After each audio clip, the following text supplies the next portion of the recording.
નમસ્કાર મિત્રો, હું છું જવાનસિંહ રાજપૂત અને હું આજે એક લઈને આવ્યો છું પ્રશ્ન તંત્ર માટે કે સાહેબ, હાલની અંદર થરાદ રેફરલ હોસ્પિટલથી લઈ અને બસ સ્ટેન્ડ સુધી જવાના રસ્તા ઉપર અનેક ખાડાઓ આવેલા છે।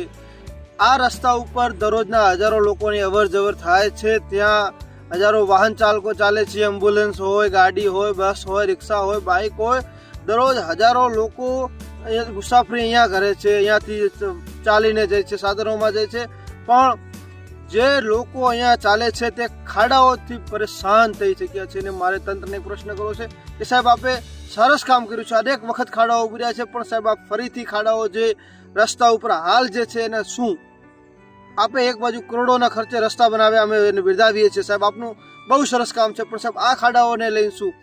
થરાદ બસ સ્ટેન્ડથી લઈ રોકડિયા હનુમાનથી લઈ અને જે સાચો તરફ હાઈવે જવાનો ત્યાં અનેક ખાડાઓ આવેલા છે, ગટરના ગંદા પાણી છે, મોટા મોટા ખાડાઓ છે। જો આ ખાડાઓને લીધે કોઈ અકસ્માત સર્જાશે તો જવાબદાર કોણ?